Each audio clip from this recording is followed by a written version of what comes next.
Good morning, everyone. It's another beautiful day out here in the Pacific Northwest, and it is bright and early on this Tuesday morning. I know all of you guys are very excited for the upcoming banner coming after the maintenance tonight. If you're anything like me, you're going to be there right at reset pulling for Lucia and tetra sylphid.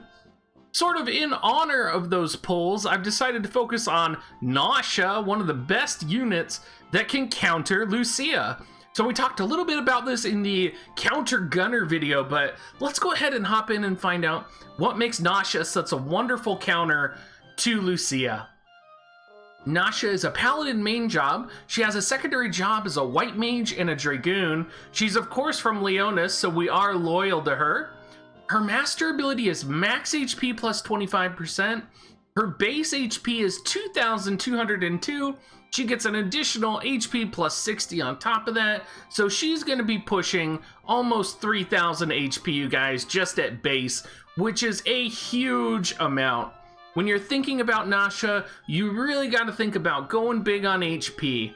She gets TP 117, AP 104, movement of 3 and jump 1, luck of 134, attack of 164, which is actually pretty low, you guys. Even with her attack plus 33, she hardly breaks 200, which is just something to really keep in mind. Magic plus 59, her agility is very slow as well at 45, which is crippling, you guys. It is very slow, so she really needs to be able to make up for that by having either some type of agility stat on her or agility from her Espers. Dexterity 111, she does get TP plus 9, starting AP plus 2, Magic plus 21, Dex plus 26, Luck plus 50. Her luck is still going to be low though. A nice beefy defense plus 6, and an additional HP plus 15%. So for those of you that are keeping track right now, that is HP plus 35% onto her base stats. Her TMR is called the Bjork Sword. It's going to give HP 68, attack 104, accuracy 12, and it is going to grant Immobilize. She does come natively with 15% slashing resistance, 5% piercing resistance, 15% blunt resistance, 5% missile resistance, and she is 20% weak to magic. She's 15% weak to fire units, but you really have nothing to worry about there. And she does have 15% wind resistance in addition to that elemental bonus against wind units. So she is going to absolutely destroy when she is tanking against Lucia, compared to Mont, who's going to take upwards of some crazy 50 or 60% damage, which will just destroy him. So if you are lacking a tank right now, if you are thinking, oh, I'll just level up Mont, you may actually just want to invest in your Nasha, because she is very powerful and very potent. Now, just how potent is she? Well, thanks to WoTV character builder, I was actually able to max out a Nasha with Golem and equipment, and I was able to get her total HP without using very many hard to acquire single-use TMR, so I only used Mont's TMR on her. I was able to get her HP to 5,470, you guys. That is crazy to me. The fact that you can get her HP that high, along with defense 41 and a spirit of 8, so her spirit is a little bit lacking, but to me that is absolutely nuts. So something to think about. Not only that, her attack is at 505, which is completely reasonable, and of course this is going to be a maxed out Nasha, but I mean, even compared to my Mont, this is kind of scary to imagine going up against. So just imagine if you're a Lucia, and not only are you facing someone who has damage and elemental resistance to you, you're also facing them with the capability of self-healing and the capability of dealing damage. So overall, I am very fond of Nasha. I do have to say though, even with the maxed out Golem on her, her agility does cap out at 55, so I could see it being worthwhile taking Mont's TMR off, just negating the spirit defense completely, and getting something like Sid's TMR on her for that additional agility plus 5. Make her at least a little bit competitive in the speed market. Something to think about there, though. Now, taking a look at all of her different classes, Paladin is her main job. She is going to have access to Saintly Healing, Blade Bash, Immortal Spirit, which will be in a chance to ignore fatal damage, Saintly Wall, which reduces the damage taken 50% for 3 times when fully maxed out, and Saintly Cross, which is a large damage AoE attack for 40 AP. One of the things that you're going to be wanting to think about with her is how you're going to be utilizing her abilities, especially with the upcoming AI changes. I'm really cautious. I don't think I would want to level up Saintly Healing. I think I would really want to focus on Immortal Spirit, Saintly Wall, and Saintly Cross. You do have access to sub-jobs, and with the sub-Paladin job, you get access to Sentinel, Taunting Blade, and Divine Grace. Again, Divine Grace, not the best. Taunting Blade, probably the most important ability right now, especially with all of the hate changes that are coming. I could, however, see a world where maybe you don't want a sub-Paladin. It's really going to depend on how the meta shifts with all of the evolving hate changes, and I'm really wondering if we might be moving away from this and going to sort of like a single use, like, yes, she'll still have Vow of Love on her, but maybe we're not going to sub-Paladin for that Taunting Blade. Maybe we're just going to try and make her as beefy as possible, take as many hits as possible, and go from there. So it's possible that Paladin could be almost required in the upcoming hate changes. It's something you're going to have to experiment with and something you're going to have to mess around with. So definitely keep that in your mind as we are going through the rest of the sub-jobs she has to offer. Taking a look at White Mage, you guys, I'm not sure this is the build you want to go with her. I've seen a lot of Nashas that are leveled for White Mage, and I think, you know, Protect is powerful, Shell is powerful, of course having the access to Curata, which isn't even a large heal, having Regen, which in a way is actually insane because that would restore only 550 HP per tick. So if you think about it, Regen is only a cure that, yeah, it's really powerful, but it's only going to heal for about 1500 HP on her. It's one of those situations where I don't think it's going to be worth it focusing on her White Mage sub.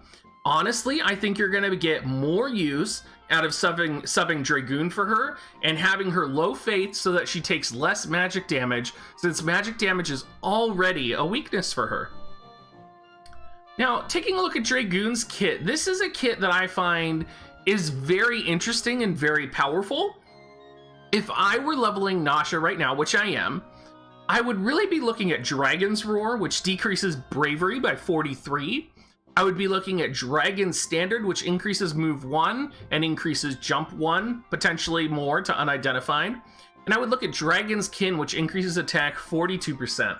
Now, the reason I'm looking at these abilities is it gives her some offensive capability, and that offensive capability also weakens the opponents and protects our allies. So especially with this hate change coming up, you might be seeing your allies get hit for more damage. What's the best way to make them survive than to use a Dragon's Roar on the opponent? I know there's a lot of people who really don't talk about Dragon's Roar, and I think it might be a very powerful ability, especially as it's set on Nasha's support job. There are some concerns with this though around jump and horizontal jump. I wouldn't level those immediately because I would want to make sure that Nasha is on the field to take damage, and it's something we would want to make sure that if she is sub Dragoon, she is going to be using her other technique, which is the large AoE damage technique. So it's going to be really interesting to see whether with the AI change she'll use jump and horizontal jump if you leave them at level 1, and maybe focus on Dragon's Roar and other techniques.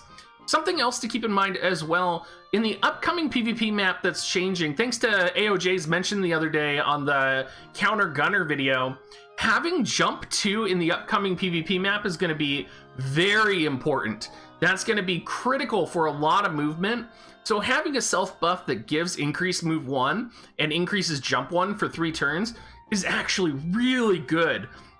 So keep that in mind as you're thinking about who you're leveling and who you're going to bring out in the field. Personally, I'm leveling my Nasha just to be able to counter all of the Lucias out there, and I think it's going to be really good to have an ice unit that actually does some good. So overall, I would definitely look at subbing Dragoon. I would try and stay away from White Mage sub. I do think you could get it to work, but I think you're going to get more out of sub Dragoon or sub Paladin. It's really going to depend on what the rest of your units are and how that works for your team. Taking a look at her support skills and counter skills, I'm going to 100% recommend Holy Knight's Protection and HP up level 1. I think if you're using her, you're going to want to go for the maximum amount of HP. Now, depending on how bad the upcoming map is, you may want to set Jump +1 instead of HP +15%. but that's situational, and I would definitely make sure to have Holy Knight's protection set. That defense plus 12, HP plus 12% is just very powerful. You have to understand she has very high base HP, which means that increased HP percentage is going to be even more powerful with her. In terms of counters, you guys, this is where it gets really complicated, and it's something where, honestly, any of these would probably be a good counter for her. They all have the same activation rate at 20%. Personally, I really enjoy Paladin's Guard because it mitigates damage done to the unit by 45% for physical damage.